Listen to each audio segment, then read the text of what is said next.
গ্রুপে জানিয়ে। হ্যাঁ শুনতে পাচ্ছি। Okay good good, very good. আচ্ছা, তাহলে আমরা দেখো নতুন রেডিও অ্যাক্টিভিটি এই চ্যাপ্টারটা শুরু করছি, একদম বেসিক থেকে আমরা শুরু করছি, ঠিক আছে? আমি যে জায়গাটায় আছি যে পরমাণু ক্রমাঙ্ক যদি 82 বা 83 উপরে চলে যায়, সেই সমস্ত পদার্থগুলোই কি হয়, তেজস্ক্রিয় পদার্থ হয়। এবং তেজস্ক্রিয় পদার্থের একটা বৈশিষ্ট্য কি, যে তেজস্ক্রিয় পদার্থ থেকে স্পন্টেনিয়াস মানে সব সময় emission of particles or high energy electromagnetic radiation from the nuclei of unstable atoms. তো তেজস্ক্রিয় পদার্থ কোন পদার্থগুলো, যে সমস্ত পদার্থ থেকে সবসময় একটা হাই এনার্জি ইলেকট্রোম্যাগনেটিক রেডিয়েশন হয়। মানে কি, যে সমস্ত পদার্থের পরমাণু ক্রমাঙ্ক 82 বা 83 উপরে, সেই সমস্ত পদার্থ থেকে অল টাইম একটা এনার্জি রেডিয়েট হতে থাকে, ঠিক আছে? সেই এনার্জি গুলো কি, আলফা বিটা গামা, এই সমস্ত এনার্জি গুলো রেডিয়েট হতে থাকে। এক সেকেন্ড একটু দাঁড়ান। হ্যালো, হ্যাঁ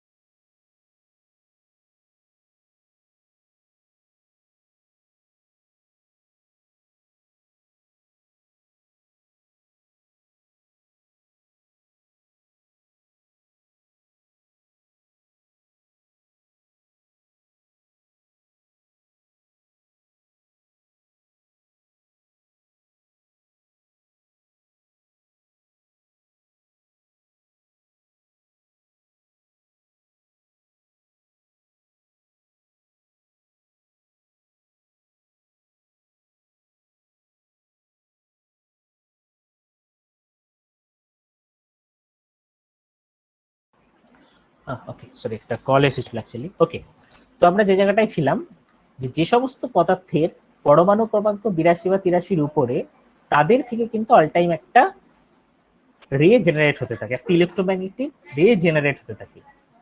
যে রে গুলোকে আমরা আলফা বিটা গামা বলি, এগুলো সম্বন্ধে আমরা ডিটেলসে পড়বো, এখনই ঘাবড়ানোর কিছু নেই, ঠিক আছে? তো তেজস্ক্রিয় মৌল কোনগুলো, যে সমস্ত মৌল থেকে, যে সমস্ত মৌলের নিউক্লিয়াস থেকে সব সময় একটা ইলেকট্রোম্যাগনেটিক রেডিয়েশন জেনারেট হতে থাকে, সেই সমস্ত মৌলগুলোকে আমরা তেজস্ক্রিয় মৌল বলি। এই তেজস্ক্রিয়তাটা কে আবিষ্কার করে, কারো জানা আছে গ্রুপে, বা কারো কিছু ধারণা তেজস্ক্রিয়তাটা আবিষ্কার কে করে? খুব ইম্পর্টেন্ট কোশ্চেন, ঠিক আছে? কুরি এটা নিয়ে, হ্যাঁ বলো। ওই মাদাম কুরি আর পিয়ের কুরি যেটা আছে, উনি আবিষ্কার করেছেন। মাদাম কুরি এবং পিয়ের কুরি এটা নিয়ে অনেক গবেষণা করেছেন, ঠিক আছে? বাট এটার একদম ইনিশিয়াল আবিষ্কর্তা হচ্ছে হেনরি বেকারেল, ঠিক আছে? খুব ইম্পর্টেন্ট, হ্যাঁ। বাট মাদাম কুরি এবং পিয়ের কুরির অবদান তেজস্ক্রিয়তা বা রেডিও অ্যাক্টিভিটিতে মাদাম কুরি এবং পিয়ের কুরির অবদান কিন্তু সব থেকে বেশি। তারা এটা নিয়ে প্রচুর গবেষণা করেছেন।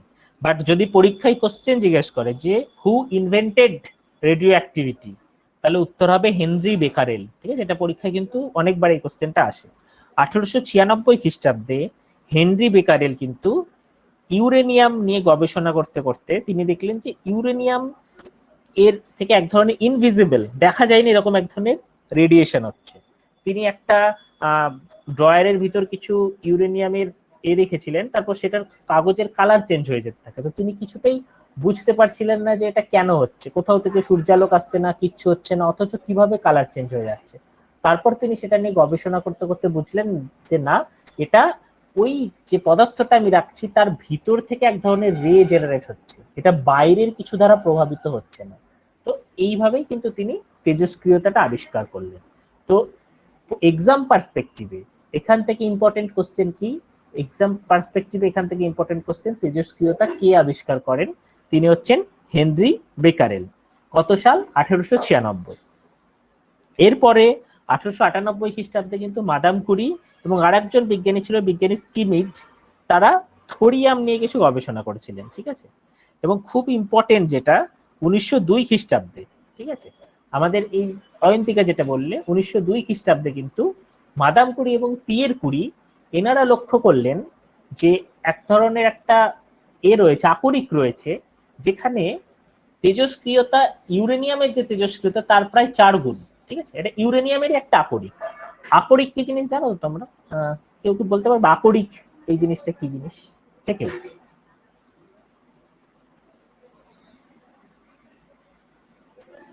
শুনেছি তো আমরা আকরিক এই কথাটা।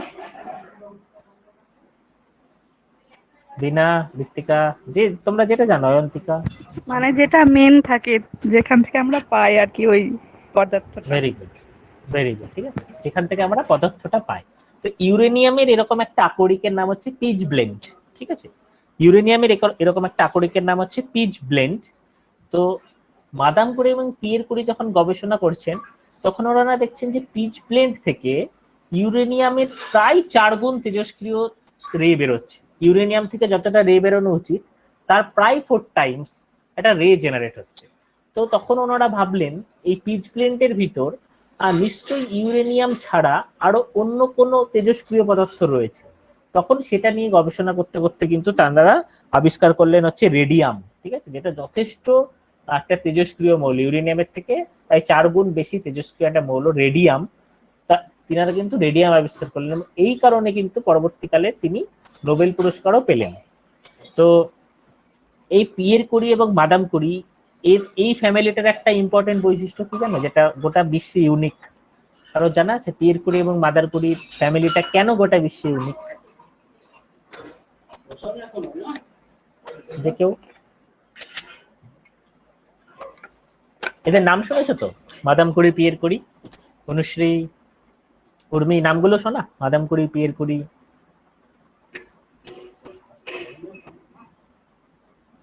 নাম শোনা। Very good. দেখো এই ফ্যামিলিটা ইম্পর্টেন্ট, এই ফ্যামিলিটা গোটা বিশ্বে ইউনিক, কারণ হচ্ছে এটা পৃথিবীর একমাত্র ফ্যামিলি যেখানে কিন্তু 5টা নোবেল পুরস্কার আছে। ঠিক, পিয়ের কুরি এবং মাদার কুরি এনারা কিন্তু তেজস্ক্রিয়তাটা নিয়ে গবেষণা করেছিলেন। এনারা হাজবেন্ড ওয়াইফ, পিয়ের কুরি এবং মাদাম কুরি। তো এনারা কিন্তু দুজনেই নোবেল পান। ইভেন মাদাম কুরি একবার কেমিস্ট্রিতে একবার ফিজিক্সে, উনি কিন্তু মহিলা যিনি দুটো নোবেল পান। ঠিক আছে, একবার কেমিস্ট্রিতে একবার ফিজিক্সে। তাহলে 3টে নোবেল তো এখানেই চলে গেল, মাদাম কুরির 2টো নোবেল, পিয়ের কুরির 1টা নোবেল। ইভেন এনাদের যে মেয়ে এবং এনাদের যে জামাতা, ঠিক আছে, Angelina Curie and Frederic Curie, তারাও কিন্তু 2টো নোবেল পুরস্কার পেয়েছিল দুজনেই। তো এটা বিশ্বের একমাত্র ফ্যামিলি যেখানে প্রায় 5টা নোবেল আছে। এটা অনেক সময় পরীক্ষায় দেয়, ঠিক আছে, যে ফ্রেডরিক কুরি, অ্যাঞ্জেলা কুরি, মাদাম কুরি, পিয়ের কুরি, এই জায়গাটা থেকে নোবেল রিলেটেড 1টা 2টো কোশ্চেন কিন্তু অনেক সময় পরীক্ষায় দেয়। এটা অনেকটা general knowledge based question, science based question নয়। ঠিক, তো যেখানে আমরা ছিলাম যে তেজস্ক্রিয়তাটা আবিষ্কার করলেন কে? Henri Becquerel. হেনরি বেকারেল কোন পদার্থ তেজস্ক্রিয়তা আবিষ্কার করলেন? ইউরেনিয়াম। তারপর তেজস্ক্রিয়তাটা নিয়ে আরো অনেক গবেষণা করা করলেন। তিনি হচ্ছেন Madame Curie, Pierre Curie. Madame Curie, Pierre Curie কি আবিষ্কার করলেন? রেডিয়াম আবিষ্কার করলেন, পোলোনিয়াম আবিষ্কার করলেন। এবং এই সমস্ত পদার্থগুলোই হচ্ছে তেজস্ক্রিয় পদার্থ। এবং তেজস্ক্রিয় পদার্থের পরমাণু ক্রমাঙ্ক কতর পর থেকে নর্মালি তেজস্ক্রিয় পদার্থ শুরু হয়? সেটা হচ্ছে 83 পর থেকে। ঠিক আছে, 83 পরমাণু ক্রমাঙ্ক যে পদার্থ তার নাম হচ্ছে বিসমাথ। ঠিক আছে, 82 পরমাণু ক্রমাঙ্ক যে পদার্থ তার নাম লেড। এই লেড বা বিসমাথের পর মানে 83 পর থেকে যতগুলো মৌল আছে, যেমন ধরো আমাদের ইউরেনিয়াম হোক বা নেপচুনিয়াম হোক, পোলোনিয়াম হোক, এই সমস্ত পদার্থগুলোই কিন্তু যেহেতু এদের পরমাণু ক্রমাঙ্ক 83 পর, তো এরা কিন্তু সবাই কম বেশি তেজস্ক্রিয়। 83 পরমাণু ক্রমাঙ্ক পরে পরমাণু ক্রমাঙ্কটা অনেক বেশি হয়ে যাচ্ছে। তো এরা কিন্তু নিজেরা স্টেবল থাকতে পারে না, নিজেরা স্থায়ী থাকতে পারে না। এই কারণে ওরা কি করে? অল টাইম রে জেনারেট করতে থাকে। ঠিক আছে, বিভিন্ন ধরনের ইলেকট্রোম্যাগনেটিক রে জেনারেট করতে থাকে। ঠিক আছে, তো এই কারণেই কিন্তু এরা সব তেজস্ক্রিয় পদার্থ। তো এইটা গেল হচ্ছে আমাদের ইনিশিয়াল কনসেপ্ট। এইবার এই যে রেডিও অ্যাক্টিভ রে যেগুলো, ঠিক আছে, যে তেজস্ক্রিয় যে রশ্মিগুলো বিকিরণ হচ্ছে, এই রশ্মিগুলোকে কি কি ভাগে ভাগ করা যায় এবং এটার ডিটেলস কি, সেইটা নিয়ে এবার আমরা আলোচনা করব। ঠিক আছে, তো রেডিও অ্যাক্টিভিটি কি জিনিস আমরা বুঝলাম, একটা স্পন্টেনিয়াস এমিশন হবে, সবসময় একটা ইলেকট্রোম্যাগনেটিক রে জেনারেট হচ্ছে, এটা হচ্ছে রেডিও অ্যাক্টিভিটি। এটা আবিষ্কর্তা আমরা বুঝলাম। ঠিক আছে, এরপর এটার ইম্পর্টেন্স পড়বো আমরা। ঠিক আছে, অ্যাডভান্টেজ, ডিসঅ্যাডভান্টেজ, এই সমস্ত জিনিসগুলো আমরা পড়বো। তো এই রেডিও অ্যাক্টিভিটিটা আমাদের বাস্তবে কোথায় ইউজ হয়? দেখেছো তোমরা কোথাও যে তেজস্ক্রিয়তার এই ধর্মটা ইউজ করা হয়? তোমাদের কোথাও কারোর কোনো ধারণা আছে কোথায় আমরা এটা ইউজ করি?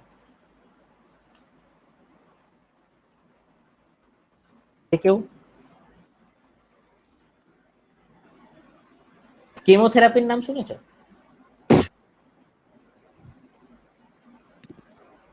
বলো নিশ্চয়ই। হ্যাঁ। ঠিক আছে, তো এই কেমোথেরাপি এই জিনিসগুলোতে কিন্তু এই তেজস্ক্রিয় ধর্মটাকে ইউজ করা হয়। ঠিক আছে, তো তেজস্ক্রিয়তার বেশ কিছু অ্যাডভান্টেজও আছে, বেশ কিছু ডিসঅ্যাডভান্টেজও আছে, সেগুলো আমরা ডিটেলসে আলোচনা করব।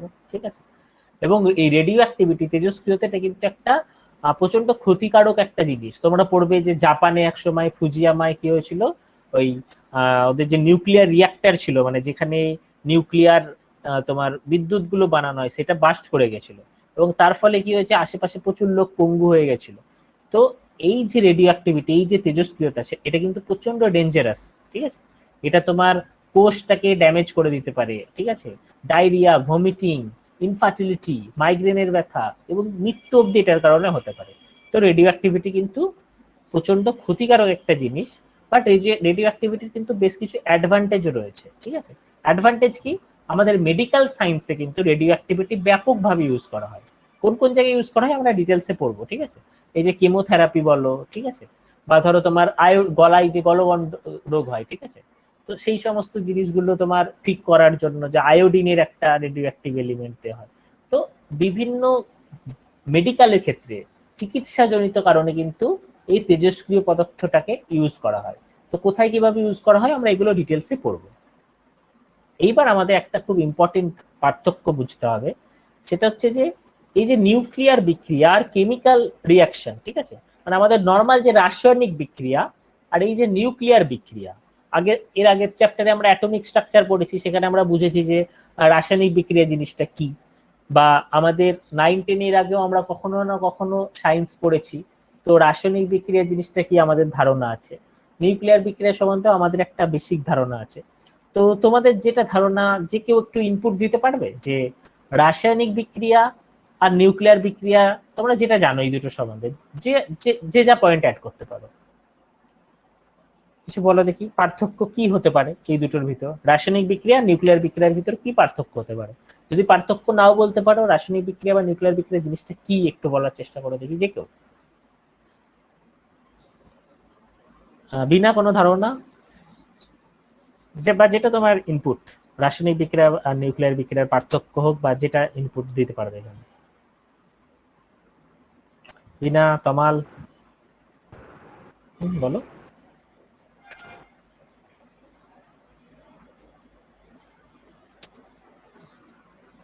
মনে হয় নেটওয়ার্কটা প্রবলেম করছে। আচ্ছা, ঋতিকা তোমার কিছু ধারণা আছে এই জায়গাটায়, রাসায়নিক বিক্রিয়া বা নিউক্লিয়ার বিক্রিয়া এইগুলোর পার্থক্য কি বা জিনিসটাই বা কি? ঋতিকা, অয়ন্তিকা, যা ইনপুট দিতে পারবে, ঠিক আছে, যে কেউ।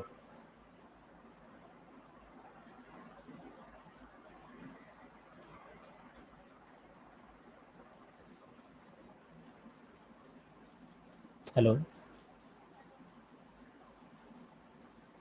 অয়ন্তিকা, কিছু ধারণা আছে রাসায়নিক বিক্রিয়া সম্বন্ধে? স্যার জানি কিন্তু মনে করতে পারছি না। আচ্ছা, ঋতিকা তোমার কিছু ধারণা?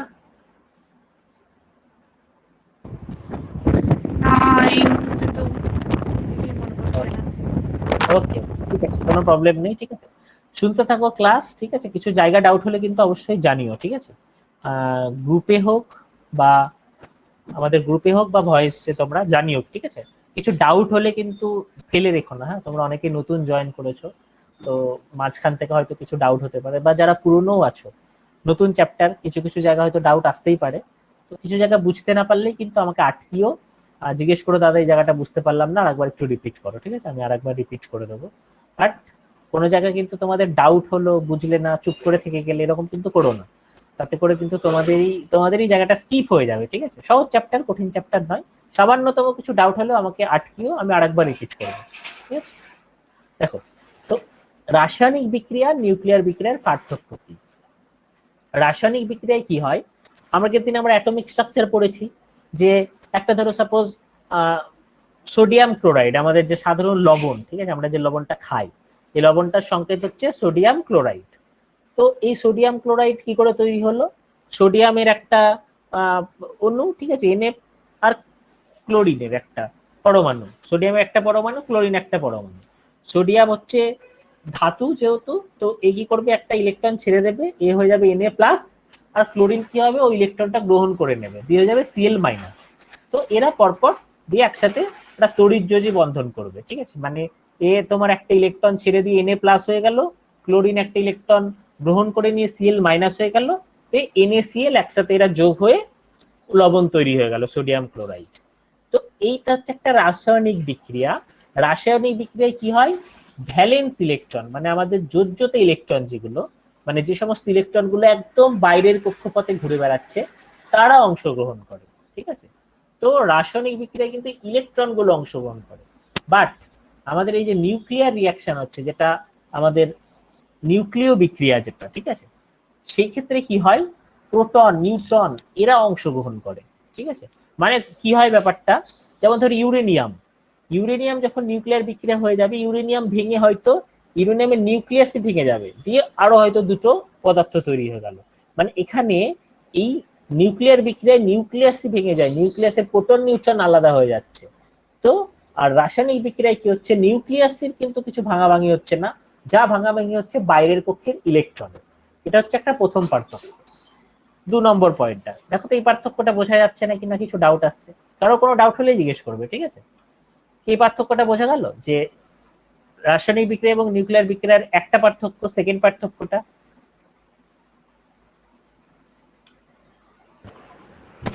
দাদা আর একবার বলো, আমি কিছুই শুনতে পাইনি, আমার নেটওয়ার্ক চলে গেছিল।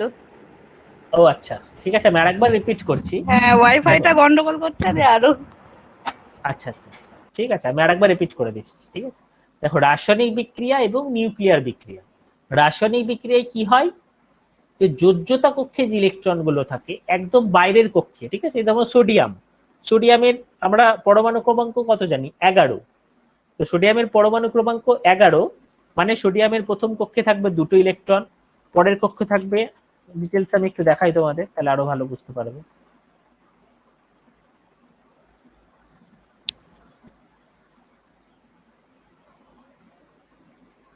এটা ধরো সোডিয়াম, ঠিক আছে, সোডিয়ামের আমার কত হয় আমি জানি, পরমাণু ক্রমাঙ্ক 11। তো সোডিয়ামের কি হবে, প্রথম এই যে একটা কক্ষপথ ধরো, প্রথমে এই নিউক্লিয়াস, নিউক্লিয়াসে কি থাকবে, 11টা প্রোটন থাকবে, প্রোটন থাকবে 11টা, ঠিক আছে, নিউট্রন থাকবে তোমার, সোডিয়ামের নিউট্রন থাকে 12টা। এইবার কি হবে, আর ইলেকট্রন যে 11টা আছে, ইলেকট্রন গুলো কি হয়, বিভিন্ন কক্ষপথে ঘুরতে থাকে। এর আগের ক্লাসে আমরা পড়েছি ইলেকট্রন গুলো বিভিন্ন কক্ষপথে ঘুরতে থাকে।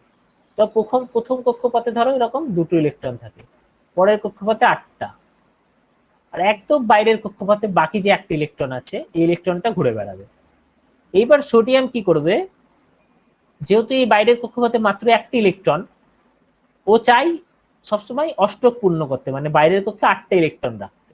তো এই একটা ইলেকট্রনকে ছেড়ে দিয়ে এ হয়ে যাবে সোডিয়াম প্লাস। সিমিলারলি ক্লোরিন হয়ে যাবে ক্লোরিন মাইনাস।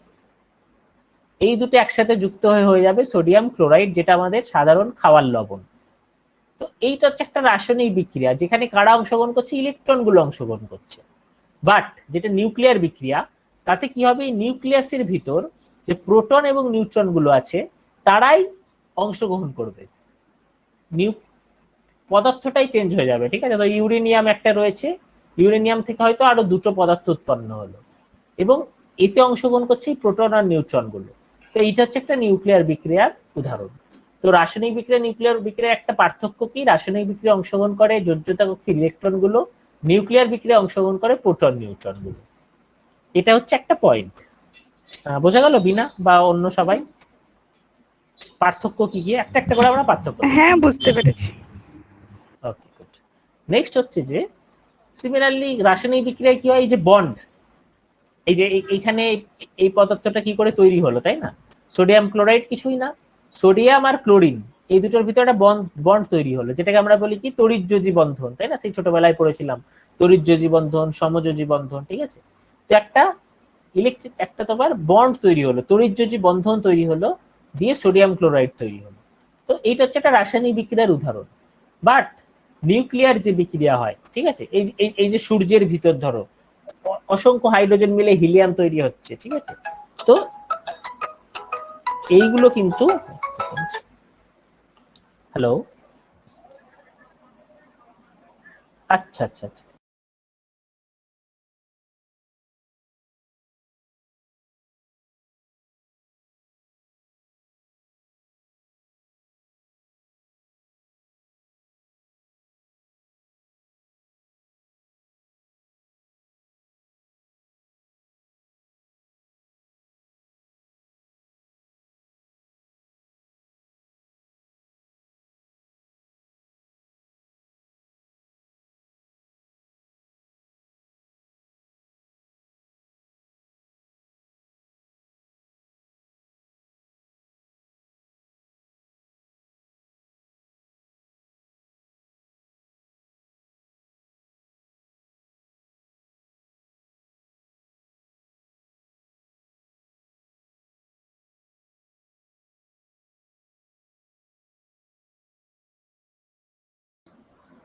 আচ্ছা, তো আমরা এইটা একটা পার্থক্য দেখলাম, ঠিক আছে, যে আহ, রাসায়নিক বিক্রিয়ায় কি হচ্ছে, আমাদের ইলেকট্রন গুলো অংশগ্রহণ করছে এবং বন্ড, যেটা এখন আমরা যেটা দেখছিলাম যে তড়িৎযোজী বন্ধন, সোডিয়াম আর ক্লোরিন এই দুটোর ভিতরে একটা বন্ড তৈরি হয়ে সোডিয়াম ক্লোরাইড তৈরি হচ্ছে। বাট নিউক্লিয়ার বিক্রিয়ায় কি হয়, নিউক্লিয়ার বিক্রিয়ায় নিউক্লিয়াস গুলো, মানে এই যে আবার মাঝখানে যে নিউক্লিয়াস গুলো আছে এরা অংশগ্রহণ করছে, ঠিক আছে, এটা একটা পার্থক্য। তারপর রাসায়নিক বিক্রিয়ায় কি হয়, যে এনার্জি, যে শক্তি, সামান্য শক্তি প্রয়োগ করলেই কিন্তু রাসায়নিক বিক্রিয়া করা যায়, ঠিক আছে। যেমন ধরো সাপোজ কিরকম, তুমি ধরো একটা কাগজ রয়েছে, ঠিক আছে, কাগজকে তুমি দেশলাই দিয়ে জ্বালিয়ে দিলে, ঠিক আছে, বা হয়তো তুমি জলকে ধরো সাপোজ সোডিয়াম আর ক্লোরিন, সোডিয়াম আর এই যে ক্লোরিন গুলো রয়েছে, ঠিক আছে, এটাকে ধরো তুমি উত্তপ্ত করলে, ঠিক আছে, এটা একটু অ্যাসিড যুক্ত করে দিলে, সামান্যতম এনার্জি যদি তুমি দাও তাহলেই কিন্তু রাসায়নিক বিক্রিয়া সম্পন্ন করা যায়। বাট নিউক্লিয়ার বিক্রিয়া সম্পন্ন করতে কিন্তু হাই এনার্জি যুক্ত হয়। তো পরীক্ষায় যদি কোশ্চেন করে যে which of the following needs higher energy, ঠিক আছে, কেমিক্যাল রিয়াকশন, নিউক্লিয়ার রিয়াকশন, এরকম দু তিনটে অপশন থাকলো, অল টাইম উত্তর কিন্তু হবে নিউক্লিয়ার রিয়াকশন, ঠিক আছে।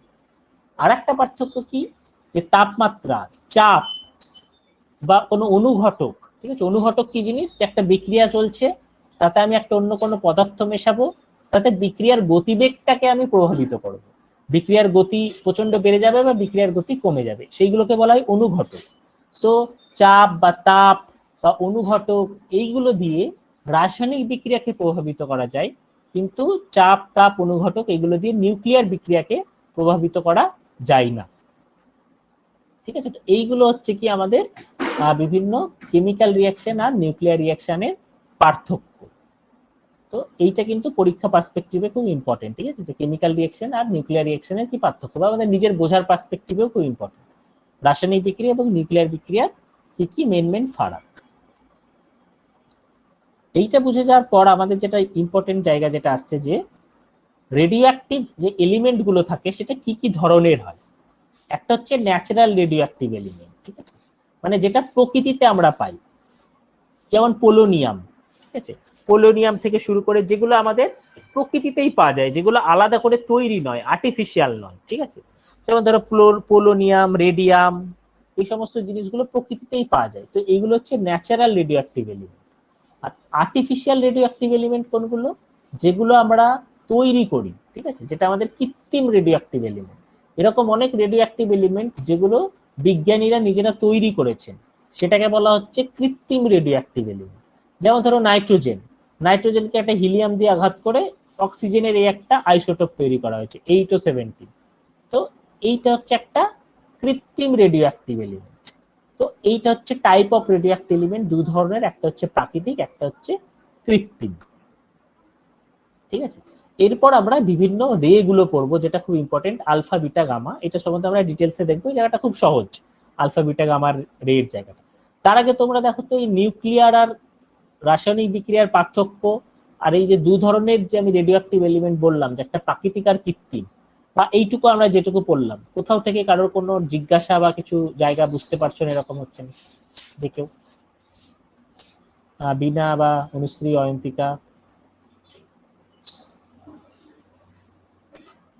কোনো জায়গা থেকে কিছু ডাউট মনে হচ্ছে, যে পার্থক্যটা বুঝতে পেরেছো রাসায়নিক বিক্রিয়া এবং নিউক্লিয়ার বিক্রিয়া? হ্যাঁ, বুঝতে পেরেছি এখন। ওকে। আর কোনটা বলছিলাম কৃত্রিম, নিউক্লিয়ার বিক্রিয়াটা আর একবার একটু, কোনটা বলো পলাশ?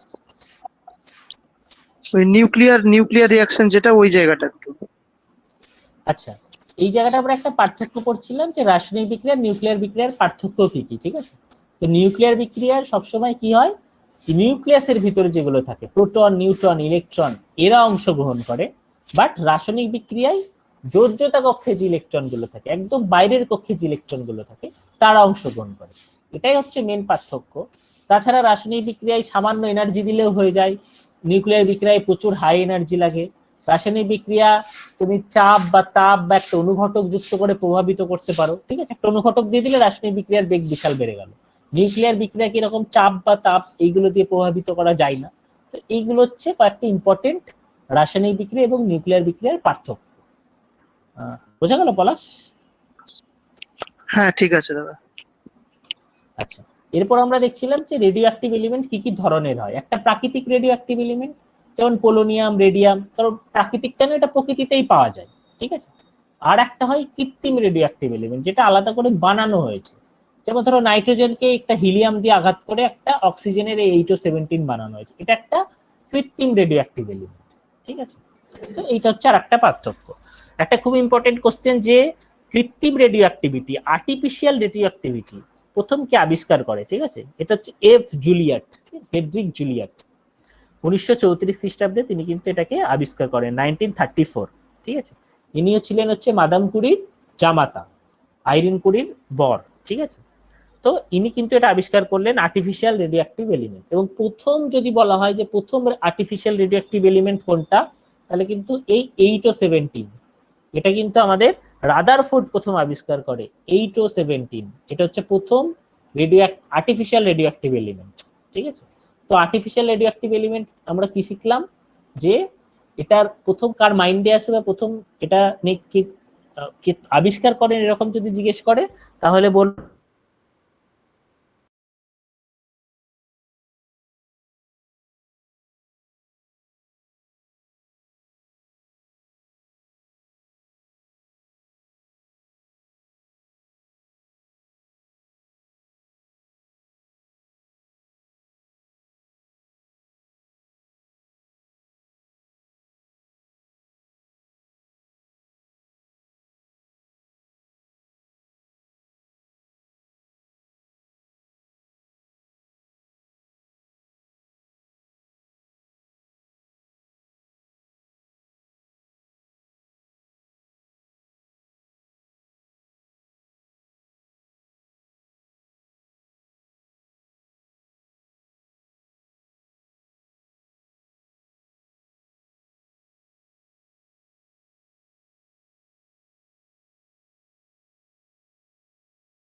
দেখা যাচ্ছে না, দেখা আমিও যাচ্ছে। পাচ্ছি। আচ্ছা আচ্ছা, ঠিক আছে, তোমার একবার শেয়ার, তাহলে হয়তো কানেকশনটা তখন ডিসকানেক্ট হলো তখন কিন্তু। আচ্ছা, না দেখা গেলে বলবে, হ্যাঁ? স্ক্রিনটা এবার দেখা যাচ্ছে নাকি দেখো তো। হ্যাঁ স্যার। ওকে, দেখো এই ছবিটাতে আমরা কি দেখছি, আলফা বিটা গামার ভিতর ভেদন ক্ষমতা কার সব থেকে বেশি? গামা, তাই না? জাস্ট এই পিপিটিটা গো থ্রু করবে, এই ডেটাগুলো তোমাদের সব মাথায় চলে আসবে। দেখা যাচ্ছে তো? হ্যাঁ দেখা যাচ্ছে। ওকে, এবার এই এই জায়গাটাতে কিন্তু আমাদের এই ধর্মগুলো নিয়ে একটু আমি আমি তোমাদের এক করে জিজ্ঞেস করি, তোমরা উত্তর দাও দেখি। পজিটিভলি চার্জ কোনটা আলফা বিটা গামার ভিতর? Random. Alpha. Alpha. Very good. Negatively charge? Beta. কার সব থেকে বেশি ভেদন ক্ষমতা? গামা। আচ্ছা, ভেরি গুড। ভেদন ক্ষমতা কার সব থেকে কম? আলফা।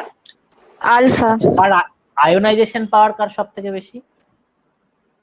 আলফা। ভেরি গুড, ঠিক আছে। আচ্ছা, আয়োনাইজেশন পাওয়ার সব থেকে কম কার? গামা। ভেরি গুড, ঠিক আছে, আয়োনাইজেশন পাওয়ার সব থেকে কম গামা। আচ্ছা, কোনটা সব থেকে ভারী আলফা বিটা গামার ভিতর? ভর সংখ্যা কার সব থেকে বেশি? আলফা। ভেরি গুড, আলফা হচ্ছে হিলিয়াম কোনার স্রোত, এর জন্য এটা ভর সংখ্যা অনেকটা বেশি, ঠিক আছে।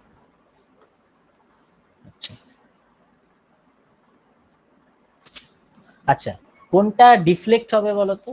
আলফা বিটা গামার ভিতর যদি পরীক্ষায় কোশ্চেন করে আলফা বিটা গামার ভিতর কোনটা ইলেকট্রিক এবং ম্যাগনেটিক ফিল্ডে বিক্ষেপিত হবে না, তাহলে কোনটা উত্তর হবে? স্যার আরেকবার বলুন। আলফা বিটা এবং গামা এই তিনটে কোণার ভিতর কোনটা ইলেকট্রিক বা ম্যাগনেটিক ফিল্ডে গেলে বিক্ষেপিত হবে না বা ডিফ্লেকশন হবে না, ঠিক আছে? কোনটা সোজা তার যে পথ সেটাই অনুসরণ করবে, গামা। তো পরীক্ষাতে কিন্তু এই টাইপের কোশ্চেন গুলো আসবে, ঠিক আছে। এই জিনিসগুলো কিন্তু একদম মাথায় ঢুকিয়ে নেবে, পেনিট্রেটিং পাওয়ার, আয়োনাইজেশন পাওয়ার, ভর, কোনটা কার সব থেকে কম বেশি, ঠিক আছে, এই জিনিসগুলো। আচ্ছা, এই জায়গাটা ক্লিয়ার তো? তাহলে সবার আলফা বিটা গামার জায়গাটা, বা কারোর কিছু ডাউট মনে হলে জিজ্ঞেস করতে পারো। অয়ন্তিকা, পলাশ, বিনা, ক্লিয়ার তো জায়গাটা? হ্যাঁ স্যার। ওকে। আচ্ছা, এইবার একটা ইম্পর্টেন্ট জায়গা আমরা পড়বো, যেটা হচ্ছে হাফ লাইফ। জিনিসটা কি? ধরো সাপোজ তোমার হাতে একটা বাটি আছে, ঠিক আছে, বাটিতে ধরো তোমার 500টা চিনি আছে, ঠিক আছে। তেজস্ক্রিয় ধর্মটা এমন ধর্ম না, এই চিনিগুলো নিজে নিজেই উড়ে যাবে, একটা একটা করে চিনি উঠতে থাকবে, আর চিনি উড়ে কি হবে, বিভিন্ন রে বেরোবে, রশ্মি বেরোবে, ঠিক আছে। তোমার বাটিতে কটা চিনি আছে? 500টা, ঠিক আছে। 500টা চিনির ভিতর কিছু চিনি বাটির একদম তলায় আছে, কিছু চিনি বাটির উপরে আছে, কিছু চিনি বাটির গায়ে লেগে আছে। এবার কোন চিনিটা যে আগে উড়বে সেটা কিন্তু তুমিও জানে না, আমিও জানি না, ঠিক আছে। যে কোনো একটা চিনি আগে হঠাৎ করে উড়ে গেল, সেখান থেকে একটা আলফা বিটা গামা বেরিয়ে গেল, তার কিছুক্ষণ পর আর একটা চিনি উড়ে গেল, আর একটা আলফা বিটা গামা, এরকম করে বেরোতে থাকবে, বিভিন্ন রশ্মিগুলো বেরোতে থাকবে। তেজস্ক্রিয়তাকে কিন্তু এরকমই, তুমি এক বাটি চিনি, যেটা আমি বলছি এটাকে তুমি চিনি না ভেবে এক বাটি ইউরেনিয়াম ভাবো, ঠিক আছে। তোমার এক বাটি ইউরেনিয়াম রয়েছে, ইউরেনিয়াম থেকে কিন্তু যে কোনো মুহূর্তে একটা ইউরেনিয়ামের পরমাণু হঠাৎ করে কমে গেল, আরেকটা কমে গেল, আরেকটা কমে গেল, এই পরমাণুগুলো কমতে থাকবে এবং বিভিন্ন ধরনের রশ্মি বেরোতে থাকবে। এটাই হচ্ছে তেজস্ক্রিয়তার মূল বৈশিষ্ট্য। এইবার তাহলে হাফ লাইফ এই জিনিসটা কি? ধরো আমার বাটিতে 500টা এরকম ইউরেনিয়ামের দানা ছিল, যতক্ষণ পর গিয়ে 250টা দানা হয়ে যাবে, ঠিক আছে। প্রথমে যতগুলো পরমাণু ছিল, যে সময় পরে গিয়ে তার অর্ধেক সংখ্যক হয়ে যাবে, সেটাকে আমরা বলছি হাফ লাইফ। হাফ লাইফ কি? Half life period of a radioactive element is the time during which half of the total number of atoms of the radioactive element disintegrate and it is represented by T half. থেকে T half এইটা দ্বারা প্রকাশ করা হয় half লাইফকে। টি half মানে কি? আমার প্রথমে কটা পরমাণু ছিল এবং ঠিক তার অর্ধেক সংখ্যক পরমাণু কতক্ষণ পরে হয়ে গেল। সাপোজ ধরো প্রথমে হয়তো 500টা চিনির দানা ছিল, 10 ঘন্টা পর হয়তো 250টা হয়ে গেল। তার মানে চিনির দানা এটা যদি একটা তেজস্ক্রিয় পদার্থ হয়, তাহলে তার হাফ লাইফ হচ্ছে 10 ঘন্টা। এই ধারণাটা ক্লিয়ার হলো কি হলো না বলো তো? হাফ লাইফের ধারণাটা কি কোনো ডাউট লাগছে এখান থেকে? আরেকবার বলো এটা একটু দাদা। হ্যাঁ, হাফ লাইফ মানে হচ্ছে সাপোজ ধরো আমার যে কটা পরমাণু ছিল, ঠিক আছে, ধরো সাপোজ একটা বাটিতে আমার 500টা ইউরেনিয়ামের পরমাণু রয়েছে, যে সময় পরে গিয়ে 250টা ইউরেনিয়ামের পরমাণু হয়ে যাবে, মানে যটা পরমাণু ছিল ঠিক তার অর্ধেক হয়ে যাবে। অর্ধেক কেন হবে? কারণ এগুলো তো তেজস্ক্রিয় মৌল, তাই না? এরা অল টাইম কি করবে? নিজেরা রশ্মি বিকিরণ করবে এবং নিজেরা ডিসইন্টিগ্রেট হবে। ডিসইন্টিগ্রেট হবে মানে কি? পরমাণুগুলো হারিয়ে যাবে, হারিয়ে গিয়ে রশ্মি আকারে কিন্তু এনার্জি রেডিয়েট করে দেবে, ঠিক আছে। সে হলিউডের সিনেমায় দেখা যায় না, মানুষের শরীর হঠাৎ করে হাত পা গলে গলে যাচ্ছে, ঠিক আছে, মানুষের চোখ টোক মাথা গলে গলে যাচ্ছে সব। তেজস্ক্রিয়তার অনেকটা ওরকম। একবারটি আমি ইউরেনিয়াম রেখেছি, ছোট ছোট ছোট ছোট অসংখ্য পরমাণু রয়েছে, ধরো 500টা এরকম পরমাণু রয়েছে, তো একটা পরমাণু বেরিয়ে গেল, সেখান থেকে কিছুটা রশ্মি নিঃসৃত হয়ে গেল, আর একটা পরমাণু হারিয়ে গেল, সেখান থেকে আলফা বিটা গামা নিঃসৃত হয়ে গেল। এরকম করে পরমাণুগুলো হারিয়ে যেতে থাকবে, মানে কি ডিসইন্টিগ্রেট হতে থাকবে এরা, এবং একটা সময় গিয়ে দেখা যাবে আর 500টা পরমাণু নেই, 250টা পরমাণু আছে। তাহলে যে সময় পরে গিয়ে ঠিক অর্ধেক সংখ্যক পরমাণু হয়ে যাবে, ইনিশিয়াল যেটা ছিল তার ঠিক অর্ধেক সংখ্যক হয়ে যাবে, সেটাকে আমরা বলছি হাফ লাইফ। বোঝা গেল পলাশ? না স্টিল মনে হচ্ছে কিছু ডাউট? না, ক্লিয়ার দাদা। ওকে, আচ্ছা বাকি যারা কারোর কিছু অসুবিধা হলে কিন্তু জানাবে। হ্যাঁ, ঋতিকা বা অয়ন্তিকা বোঝা যাচ্ছে তো নাকি, না কিছু প্রবলেম মনে হচ্ছে কোনো জায়গায়? হ্যাঁ হ্যাঁ না দাদা, স্যার, বুঝতে পেরেছি। এটাতে একটু অসুবিধা ছিল, কিন্তু এখন বুঝতে পেরেছি। ঠিক আছে। ওকে, তাহলে এটা হচ্ছে আমার হচ্ছে হাফ লাইফ। ঠিক আছে, হাফ লাইফটাকে ডিনোট করা হয় টি হাফ দিয়ে। ঠিক আছে, এটার ফর্মুলা হচ্ছে 0.693 বাই ল্যামডা। এই ল্যামডাটাকে বলা হচ্ছে ডিসইন্টিগ্রেশন কনস্ট্যান্ট বা ডিকে কনস্ট্যান্ট। ঠিক আছে, এই জিনিসগুলো কি করে হয় সেগুলো আমরা একটু পরেই দেখছি। আচ্ছা, এবার হচ্ছে হাফ লাইফের বৈশিষ্ট্য কি। যে হাফ লাইফ হচ্ছে কিন্তু প্রত্যেকটা যে তেজস্ক্রিয় মৌল রয়েছে তাদের এক একজনের হাফ লাইফ এক এক রকম। মানে ধরো আমরা এই যে এত কজন পড়ছি, আমরা ধরো সবাই যদি সেই হলিউডের সিনেমার মতো হয় যে সবাই গলে গলে যাচ্ছে, ঠিক আছে, সবার হাত পা গলে জেলির মতো হয়ে যাচ্ছে, তো এক একজনের কিন্তু এক এক টাইম লাগবে। আমি হয়তো 1 ঘন্টায় গলে হারিয়ে গেলাম, কেউ হয়তো 2 ঘন্টায় গলে হারালো। তো ব্যাপারটা হচ্ছে যে সিমিলারলি তেজস্ক্রিয় পদার্থের ক্ষেত্রেও প্রযোজ্য। আমি ধরো 1 বাটি ইউরেনিয়াম রেখেছি, 1 বাটি রেডিয়াম রেখেছি, 1 বাটি পোলোনিয়াম রেখেছি, 10 ঘন্টা পর এসে যে সবারই হাফ হয়ে যাবে তা কিন্তু নয়। কারোর দেখবো হাফ হয়েছে, কারোর দেখবো ফোরাইনি, কারোর দেখবো অনেকটাই একদমই শেষের পথে চলে গেছে, ফুরিয়ে গেছে। তো এই যে হাফ লাইফ, ঠিক আছে, অর্ধ জীবন, এটা কিন্তু রেডিও অ্যাক্টিভ এলিমেন্ট অনুযায়ী আলাদা আলাদা। এক একটা রেডিও অ্যাক্টিভ এলিমেন্টের হাফ লাইফ এক এক রকম। তাহলে একটা জিনিস বলো দেখি, যার হাফ লাইফ খুব কম, ঠিক আছে, তার রেডিও অ্যাক্টিভিটি বেশি না কম? একটু বুদ্ধি খাটাও দেখি। হাফ লাইফ যদি খুব কম বেশি। হয়, কেউ ধরো, very good, very good Ayantika. আর এই জায়গাটা আর সবাই বুঝতে পারলে কি বাকিরা? পলাশ, ঋতিকা, অনুশ্রী, হাফ লাইফ যার যত কম তার রেডিও অ্যাক্টিভিটি তত বেশি না কম? বিনা, সিরিন, কিছু মাথায় আসছে এই জায়গাটায়?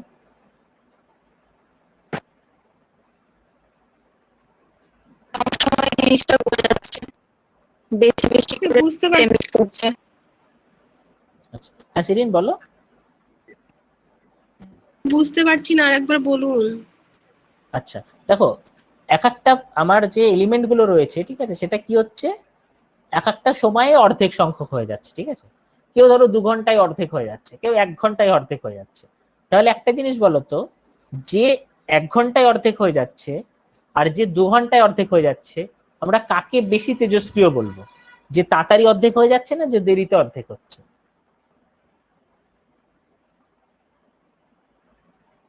যে তাড়াতাড়ি হবে তাকেই বলবো। Very good. তাহলে যার হাফ লাইফ যত কম তার রেডিও অ্যাক্টিভিটি তত বেশি না কম?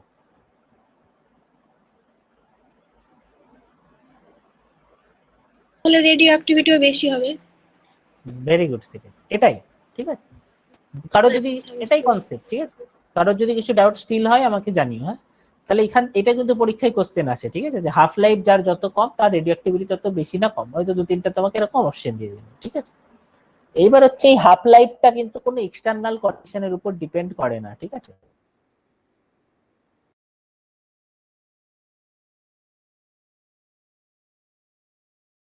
সব জায়গাতেই কিন্তু ওর যে বছর লাগবে, ঠিক আছে, ওর যদি 100 বছর লাগে, তো সব জায়গাতে কিন্তু 100 বছরই লাগবে। কোনো এক্সটার্নাল কন্ডিশনের উপর কিন্তু হাফ লাইফ ডিপেন্ড করবে না।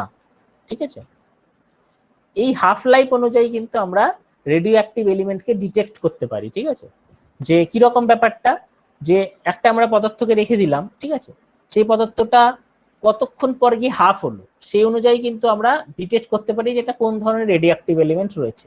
এবং এই এই ধর্মটাকে কাজে লাগিয়েই কিন্তু কার্বন ডেটিং করা হয়। ঠিক আছে, এই যে আমাদের যে আর্কিওলজিক্যাল যে পদার্থগুলো রয়েছে, ঠিক আছে, যে গুপ্ত সাম্রাজ্য, কুষাণ সাম্রাজ্য, একটা হয়তো স্বর্ণ কয়েন পাচ্ছে, একটা গোল্ড কয়েন পাচ্ছে, বিজ্ঞানীরা বলে দিচ্ছে যেটা কোন সাম্রাজ্য বা এটা কত সাল পুরনো। এইটা কিন্তু এই রেডিও অ্যাক্টিভ ডেটিং কাজে লাগিয়ে। ঠিক আছে, মানে ওখানে দেখে কিরকম করে করে ব্যাপারটা।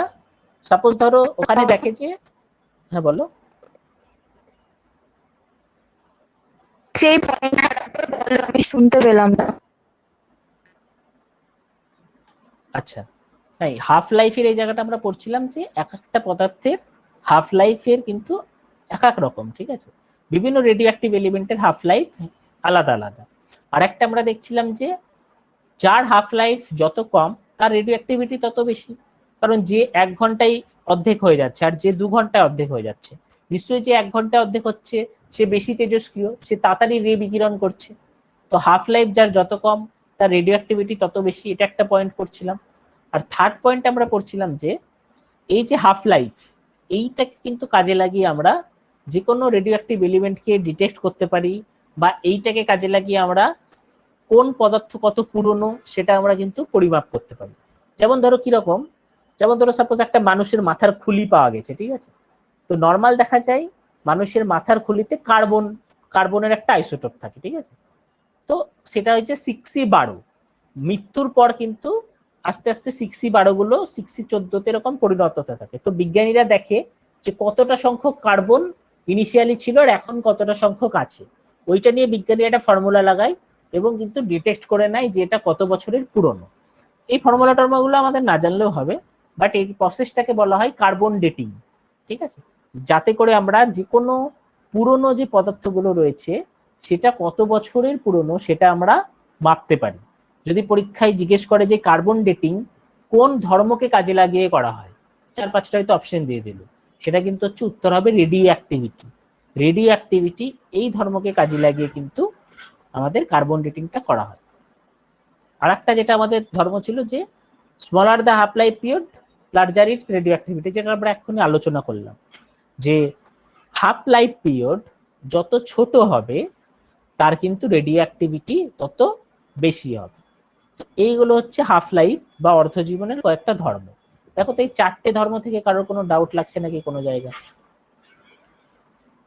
তমাল, অনুশ্রী, রীতিকা, এই 4টে বোঝা যাচ্ছে জিনিসটা কি জিনিস অ্যাটলিস্ট? পলাশ, অয়ন্তিকা, কোনো ডাউট এই 4টে ধর্ম থেকে কোনো জায়গায়? এই লাস্টের টুকু কি বললে দাদা, আরেকবার একটু বলো তো। লাস্টের টুকু ওই যে তুমি যে পয়েন্টটা উল্লেখ করলে সেটাই, যে যার রেডিও অ্যাক্টিভ এলিমেন্ট যত তোমার যার হাফ লাইফ পিরিয়ড যত কম তার রেডিও অ্যাক্টিভিটি তত বেশি, তাই না? যে 1 ঘন্টায় গলে যাচ্ছে আর যে 2 ঘন্টায় গলছে, যে 1 ঘন্টায় গলছে তার রেডিও অ্যাক্টিভিটি বেশি, সেটাই।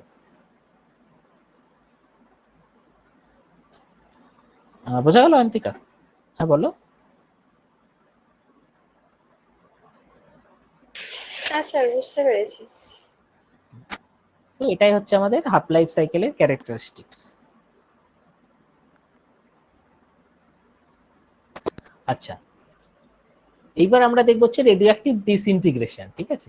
মানে এখনই আমরা দেখলাম কি ডিসইন্টিগ্রেশন মানে, যেটা আমরা বুঝলাম যে 1 বাটি ইউরেনিয়াম রাখবো, সেখান থেকে কি হবে, ইউরেনিয়ামের পরমাণুগুলো আস্তে আস্তে হারিয়ে যেতে থাকবে, ঠিক আছে?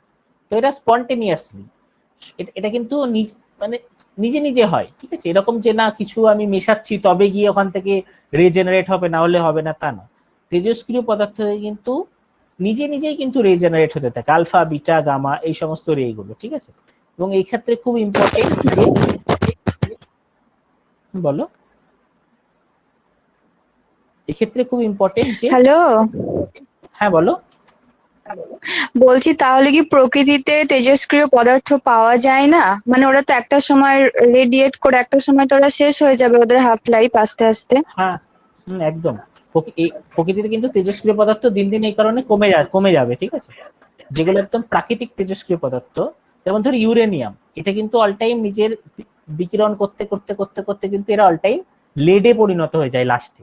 এবার কি এদের হাফ লাইফ প্রচুর বেশি, ঠিক আছে? যেমন ইউরেনিয়ামের হাফ লাইফ ধরো অ্যাপ্রক্স কয়েক বিলিয়ন বছর, ঠিক আছে? রেডিয়ামের হাফ লাইফ কয়েক বিলিয়ন বছর। তো এদের কিন্তু হাফ লাইফ প্রচুর বেশি। এই কারণে এখনো কিন্তু আমাদের প্রকৃতিতে অনেক এরকম তেজস্ক্রিয় মৌল আছে, বাট এরা কিন্তু ক্রমাগত বিকিরণ করে চলেছে মানে এই রে গুলো। একসময় কিন্তু গিয়ে কয়েক বিলিয়ন বছর বড় গিয়ে কিন্তু এরা হারিয়ে যাবে, তখন কিন্তু আর এইগুলোকে পাওয়া যাবে না। কিন্তু সিমিলারলি আবার হয়তো কোনো না কোনো তোমার বিক্রিয়ার মাধ্যমে বা কিছু প্রাকৃতিক ঘটনার মাধ্যমে হয়তো এরকম আবার তেজস্ক্রিয় পদার্থ হয়তো জেনারেটও হবে, সেটা হতে পারে। বাট এই মুহূর্তে যে তেজস্ক্রিয় পদার্থগুলো রয়েছে তারা কিন্তু আস্তে আস্তে রিজেনারেট করতে করতে একসময় হারিয়ে যাবে। তোমার পয়েন্ট একদমই ঠিক, অনুশ্রী। বোঝা গেল? হ্যাঁ দাদা। কিন্তু এখনো কেন হারিয়ে যায়নি, কারণ এদের অর্ধজীবন যে 5 বছর বা 10 বছর এরকম নয়, এদের অর্ধজীবনটা বিশাল বড়, মানে এরা হয়তো কয়েক বিলিয়ন বছর পর গিয়ে অর্ধেক হয়ে যাবে। তো যেহেতু অনেক বড়, সেই কারণে এখনো কিন্তু প্রকৃতিতে আমরা পাচ্ছি। ওকে, ভেরি গুড। তাহলে এই যে ডিসইন্টিগ্রেটটা হয়, ঠিক আছে, এটা একটা ফর্মুলা মেনে হয়, ঠিক আছে। এই ফর্মুলাটা কি, এই ফর্মুলাটা কে আবিষ্কার করেছে এইটা মাথায় রেখো, এত ডিটেলসে মাথায় রাখার দরকার নেই, ফর্মুলা কি জিনিস অত কিছু জানার দরকার নেই। পরীক্ষা পার্সপেক্টিভে এটাকে বলা হয় Rutherford Soddy theory of radioactive disintegration, ঠিক আছে। বিজ্ঞানী রাদারফোর্ড আর সডি মিলে এই যে কতক্ষণ পর হাফ হয়ে যাবে এইটা একটা ফর্মুলাতে কিন্তু তারা এটা আবিষ্কার করেন। কোন কোন বিজ্ঞানী আবিষ্কার করেন? রাদারফোর্ড আর সডি। ওনারা কি বললেন? ওনারা বললেন যে কতক্ষণ পরে এটা হাফ হয়ে যাবে বা কতটা তাড়াতাড়ি বেরোবে রেগুলো, এইটা ডিপেন্ড করবে যে কতটা পরিমাণ পদার্থ রয়েছে, কতগুলো পরমাণু রয়েছে ওখানে, তার উপর।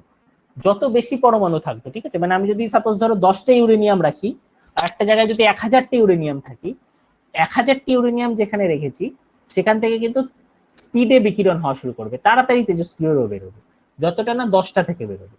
তো এইটা হচ্ছে একটা ফর্মুলার মাধ্যমে ওনারা এটাকে দেখালেন যে dN/dt = λN। এগুলো জানার অত দরকার নেই।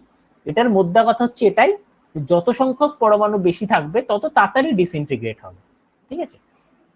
মানে ধরো সাপোজ 500টা প্রথমে ধরো পরমাণু রয়েছে ইউরেনিয়ামের, ঠিক আছে, এবার ধরো 250টা পরমাণু হয়ে গেল, এটা হতে ধরো 10 বছর লাগলো, ঠিক আছে। এরপর কিন্তু 250টা থেকে 125টা হতে আরো বেশি বছর লাগবে। যত পরমাণু কমবে তত কিন্তু এই যে ডিসইন্টিগ্রেট হওয়া, ঠিক আছে, এই যে নিজে নিজে হারিয়ে যাওয়া, এই প্রবণতাটাও তত কমবে। এটাকে ওনারা একটা ফর্মুলার সাহায্যে দেখালেন, dN/dt = -λN। দিয়ে এখান থেকে ওনারা আবিষ্কার করলেন T12 = ln2/λ। এই জিনিসগুলো মাথায় রাখার, জাস্ট ফর্মুলাটা একটু দেখে রেখো, বাট ফর্মুলাটা কি করে হলো এত কিছু জানার আমাদের বিসিএস এর জন্য দরকার নেই, ঠিক আছে। নর্মাল তোমার সায়েন্সের কিছু ডিপলি পড়লে তখন এই ফর্মুলাগুলো কি করে জেনারেট, মানে কি করে ডিরাইভ হলো দরকার, বাট নর্মালি আমাদের এগুলো অত দরকার নেই। জাস্ট আমাদের এখান থেকে এটাই জানতে হবে যে T12 অর্ধজীবনের ফর্মুলাটা কি, ln2/λ। এখানে ল্যামডা কি? ল্যামডা হচ্ছে ডিকে কনস্ট্যান্ট।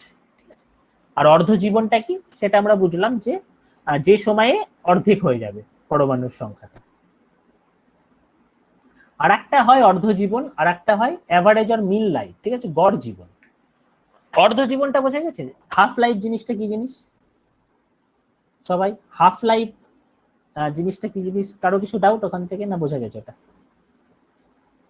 বিনা, অয়ন্তিকা, সিরিন, হাফ লাইফ জিনিসটা বুঝতে পেরেছো না কিছু ডাউট আছে? হ্যাঁ, বুঝতে পেরেছি। আচ্ছা, আরেকটা হয় গুড, আরেকটা হয় হচ্ছে গড় জীবন, ঠিক আছে। গড় জীবন ব্যাপারটা কি রকম, যে আমার তো প্রথমে 250টা পরমাণু ছিল, ঠিক আছে, এই 500টা পরমাণু ছিল, তারপর ওটা 250টা পরমাণু হয়ে গেল, ধরো 10 বছরে হলো, তাহলে হাফ লাইফ 10 বছর, এটা ক্লিয়ার। এইবার গড় জীবন জিনিসটা কি, ধরো আমার 500টা পরমাণু রয়েছে, কিন্তু কোন পরমাণুটা যে আগে ডিসইন্টিগ্রেট হয়ে যাবে, কোন চিনিটা, ধরো চিনির দানা, ধরো কোন চিনিটা যে আগে হারিয়ে যাবে আমি তো জানি না। বাটির তলার একদম চিনিটাও আগে হারিয়ে যেতে পারে, বাটির উপরের চিনিটাও আগে হারিয়ে যেতে পারে, ঠিক আছে, যে কোনো চিনি কিন্তু আগে হারিয়ে যেতে পারে। কোনটা যে আগে হবে এটা কোনো বিজ্ঞানী কেউ এখন অব্দি আবিষ্কার করে বলতে পারেনি যে এখানে যদি 500টা পরমাণু থাকে কোন পরমাণুটা আগে ডিসইন্টিগ্রেট হবে। এটা কিন্তু একদম প্রাকৃতিক একটা ধর্ম, যে কোনোটা আগে হতে পারে। তো গড় আয়ু কি জিনিস? গড় আয়ু হচ্ছে যে এরকম প্রত্যেকটা যে আমাদের পরমাণু রয়েছে, ঠিক আছে, প্রত্যেকটা পরমাণুর কত বছর আয়ু সেটাকে যোগ করব, বাই কতগুলো পরমাণু আছে সেটা লিখবো, দিয়ে যেটা পাবো সেটাই গড় আয়ু। ব্যাপারটা কিরকম, উদাহরণের সুবিধার জন্য আমি ধরে নিই মাত্র 3টে ধরো পরমাণু আছে, ঠিক আছে। প্রথম পরমাণুটা ধরো 1 ঘন্টা পরেই হাওয়া হয়ে গেল, দ্বিতীয় পরমাণুটা ধরো 5 ঘন্টা পর হাওয়া হলো, আর তৃতীয় পরমাণুটা ধরো 6 ঘন্টা পর হাওয়া হয়ে গেল। হাওয়া হয়ে গেল মানে কি ডিসইন্টিগ্রেট করে এরা রে বেরিয়ে গেল। তাহলে প্রথম পরমাণুটার আয়ু কত বছর হলো বলো তো, যেটা 1 ঘন্টা পর হাওয়া হয়ে গেল, এর আয়ু 1 বছর। দ্বিতীয়টা কত ঘন্টা পর হাওয়া হয়ে গেল বলছি আমি? 5 ঘন্টা পর। তাহলে দ্বিতীয় পরমাণুর আয়ু কত বছর হলো বলো তো,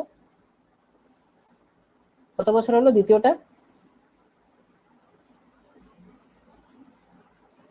দেখো 5 বছর, তাই না? 5 ঘন্টা পর হাওয়া হয়ে যাচ্ছে মানে 5 বছর। প্রথমটা 1 ঘন্টা পর হাওয়া হয়ে যাচ্ছে মানে এর আয়ু 1 বছর। আর লাস্টেরটা ধরো 6 ঘন্টা পর হাওয়া হয়ে যাচ্ছে মানে এর আয়ু 6 বছর। তাহলে সবকটা যোগ করলে কত হচ্ছে বলো তো? টোটাল যতগুলো পরমাণু আছে টোটাল আয়ু কত হচ্ছে তাহলে? যে কেউ 12। 12 বছর। 12 আর বছর। কটা পরমাণু আছে?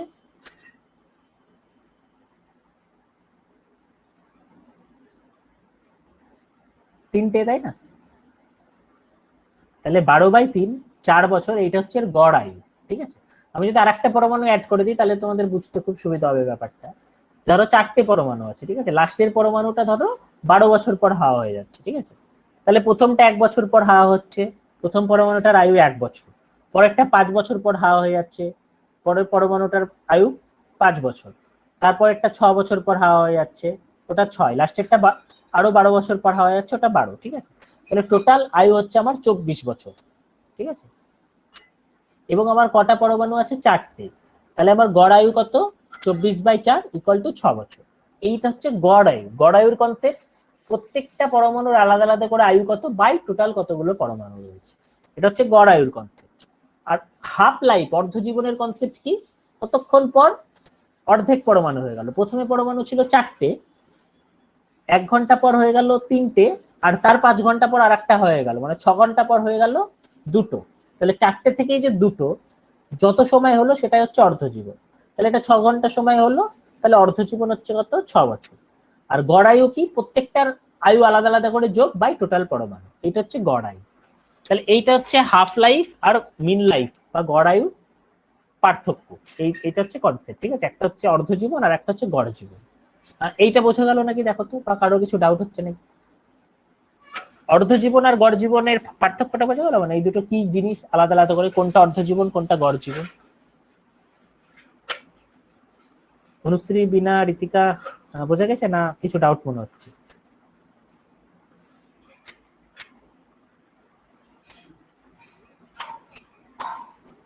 হ্যাঁ, বোঝা গেছে।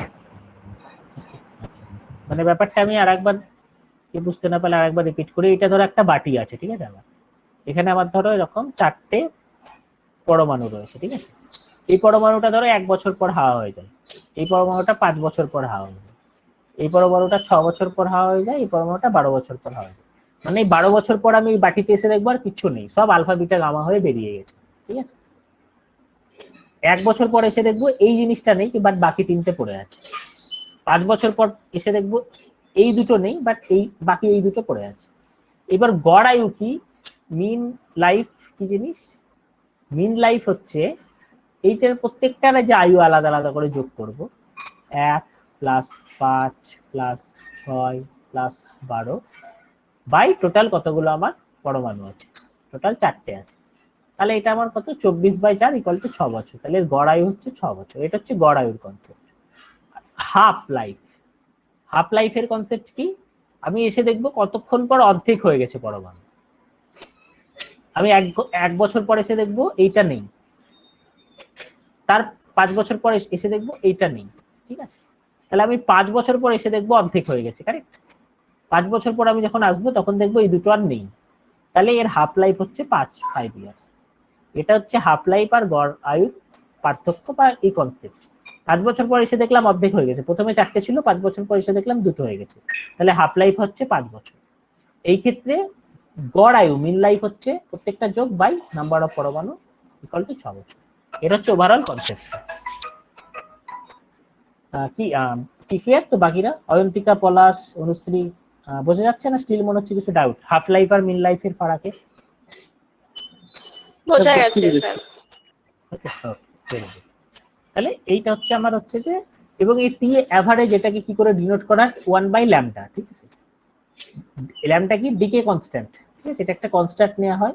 এই যে আমরা যখনই অনুপাত করি না, এই যে dn/dt, অ্যাকচুয়ালি যেটা শ্রোডিঙ্গার আর আমাদের শ্রোডিঙ্গার নয়, তোমার রাদারফোর্ড আর যে সডি যে থিওরিটা আছে, তারা বলেছিল হচ্ছে কি dn/dt মানে যে তেজস্ক্রিয়তা তার যে হারটা, ঠিক আছে, ডিসইন্টিগ্রেশনের হারটা কত তাড়াতাড়ি ক্ষয়ে যাবে, কত তাড়াতাড়ি হারিয়ে যাবে, এটা হারটা, হার মানে কি? সবসময় সময় দিয়ে ভাগ হয়ে হার হয়, তাই না? কত তাড়াতাড়ি ক্ষয়ে যাচ্ছে, এর হারটা ইনিশিয়াল কতগুলো পরমাণু আছে তার সাথে সমানুপাতিক। তো এই সমানুপাতিক চিহ্ন তুলতে গেলেই আমাদের কি করতে হয়, একটা কনস্ট্যান্ট আনতে হয়। তো dn/dt এই সমানুপাতিক চিহ্নটাকে তুলে দিয়ে ওরা একটা ল্যামডা বলে কনস্ট্যান্ট আনবে। এই ল্যামডাটাকে ওরা বললো ডিকে কনস্ট্যান্ট। এই যে প্রত্যেকটা জায়গায় আমরা এই ল্যামডা দেখছি না, এই ল্যামডাটা হচ্ছে ডিকে কনস্ট্যান্ট, যেটা এই সমানুপাতিক চিহ্নটা তুলে দিয়ে এই ল্যামডা কনস্ট্যান্টটাকে আনা হয়েছে। তো এটা হচ্ছে ডিকে কনস্ট্যান্ট, ঠিক আছে, এটার নাম রাখা হয়েছে ডিকে কনস্ট্যান্ট। এটা হচ্ছে Rutherford Soddy theory of radioactive disintegration, ঠিক আছে। আচ্ছা, পরের দিন তাহলে কিন্তু আমরা রেডিও অ্যাক্টিভ সিরিজ আর নিউক্লিয়ার ফিশন আর নিউক্লিয়ার ফিউশন, নিউক্লিয়ার রিঅ্যাক্টর, এই জিনিসগুলো আমরা কিন্তু ডিটেলসে পরের দিন পড়বো, ঠিক আছে। আজকে জাস্ট আমরা কয়েকটা, আর তোমার আইসোটোপ, যে রেডিও অ্যাক্টিভ যে আইসোটোপ গুলো আছে সেগুলো কোথায় কোথায় ইউজ হয়, ঠিক আছে, মেডিকেলের বিভিন্ন জায়গায় ইউজ হয়, গলগণ্ড রোগ আয়োডিনের, ঠিক আছে, কেমোথেরাপিতে ইউজ হয়, ঠিক আছে, আমাদের ব্রেন টিউমার এটা ডিটেক্ট করতে ইউজ হয়। এই জিনিসগুলো পরের দিন আমরা কিন্তু ডিটেলসে পড়বো। আজকে তাহলে আমরা যেটা পড়লাম, রেডিও অ্যাক্টিভিটি কি, রেডিও অ্যাক্টিভিটি কে আবিষ্কার করেছে, আলফা বিটা গামা এই কণাগুলোর মেন মেন ধর্ম কি, এবং হাফ লাইফ কি, মিন লাইফ কি, এই কনসেপ্টগুলো আজকে আমরা পড়লাম। আমরা কয়েকটা কোশ্চেন দেখবো, তাহলে বুঝতে পারবো যে আমরা যেটা পড়লাম কতটা কি বুঝলাম না বুঝলাম, ঠিক আছে। আচ্ছা, প্রথম কোশ্চেন, তোমরা সবাই কোশ্চেনগুলো দেখতে পাচ্ছ তো? এগুলো কিন্তু বিভিন্ন সালে আসা কোশ্চেন, ঠিক আছে।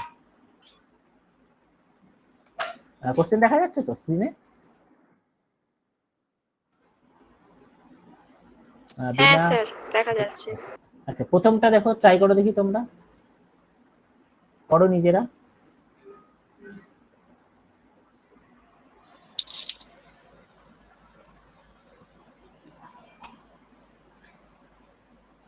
If by mistake some radioactive substance gets into human body, then from the point of view radiation damage the most harmful, মানে কিছু রেডিওঅ্যাক্টিভ সাবস্টেন্স আমাদের শরীরের ভিতর ঢুকে গেল, তাহলে কোনটা সবথেকে বেশি হার্মফুল হবে? কোনটা হবে সবথেকে বেশি? আলফা। Very good, alpha. বাকিরা সবাই বুঝছো তো? সিরিন, অনুশ্রী, কেন আলফা হচ্ছে? কারণ আমরা অলরেডি আলোচনা করলাম শরীরের ভিতর ঢুকে গেলে আলফা সবথেকে বেশি ক্ষতিকর। নেক্সট, সেকেন্ড কোশ্চেনটা দেখো, হচ্ছে পারছো না? থিওরি অফ রেডিওঅ্যাক্টিভ ডিসইন্টিগ্রেশন, এটা কে দিয়া এই থিওরিটা? Rutherford and Soddy. Rutherford and Soddy, এটা আমরা একটু করলাম, তাই না?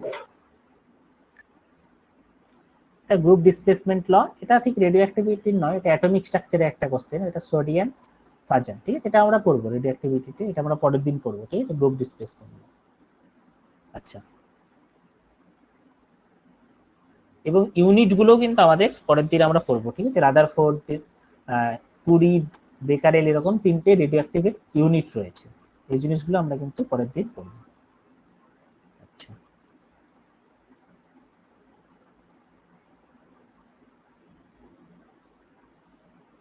তো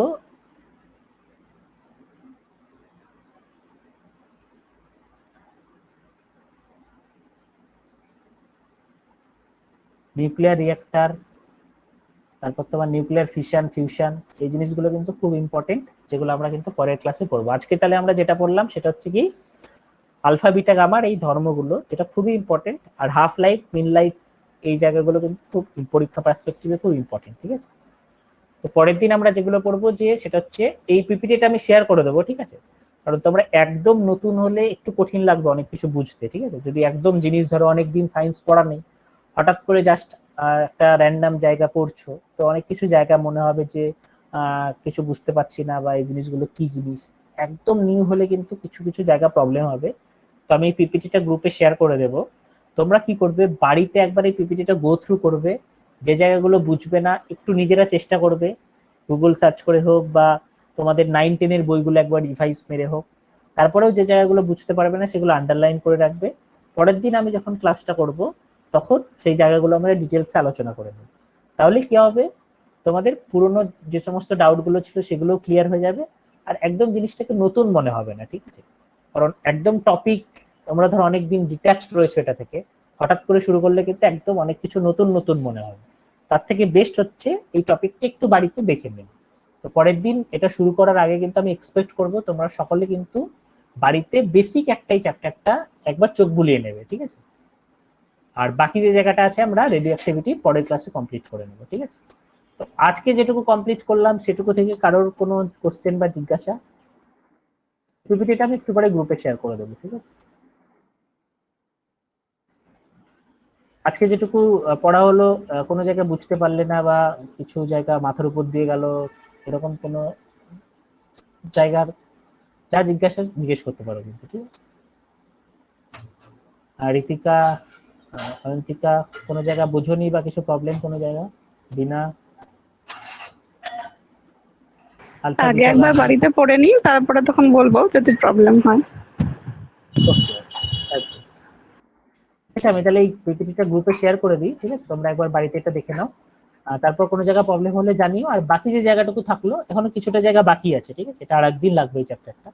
তো বাকি যে জায়গাটুকু থাকলো সেটুকু আমরা পরের ক্লাসে কমপ্লিট করে নিয়ে ডিটেলস কোশ্চেন অ্যান্সার যা বিভিন্ন প্রিভিয়াস ইয়ারে এসছে সেই কোশ্চেন অ্যান্সার গুলো এই পিপিটিটা লাস্টের দিকেই দেয়া আছে, প্লাস আরো কিছু কোশ্চেন অ্যান্সার আমরা নেট থেকে নিয়ে পরের ক্লাসে আলোচনা করে নেব, ঠিক আছে? তাহলে তোমাদের এই চ্যাপ্টারটা একদম ডিটেলসে তৈরি হয়ে যাবে। তো বেস্ট পিপিটিটা একবার গো থ্রু করবে সবাই, হ্যাঁ? ঠিক আছে, তাহলে আজকে আমরা এখানেই কমপ্লিট করি।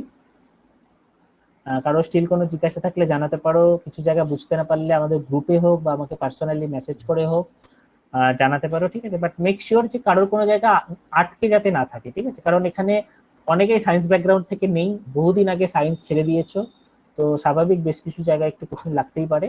তো মেক শিওর যেটা যাতে আটকে না থাকে, ঠিক আছে? আমাকে জিজ্ঞেস করবে পার্সোনালি বা গ্রুপে জিজ্ঞেস করবে বা কল করবে, বাট প্রত্যেকটা জায়গা কিন্তু ক্লিয়ার করে নেবে সকলে। ওকে, ঠিক আছে, তাহলে সবাইকে থ্যাংক ইউ। চলো ভালো করে পড়াশোনা করো, আমি পিপিটিটা গ্রুপে দিয়ে দিচ্ছি, তোমরা একটু দেখে নিও। ঠিক আছে। ওকে, ঠিক আছে। ওকে, ঠিক আছে, তাহলে টাটা।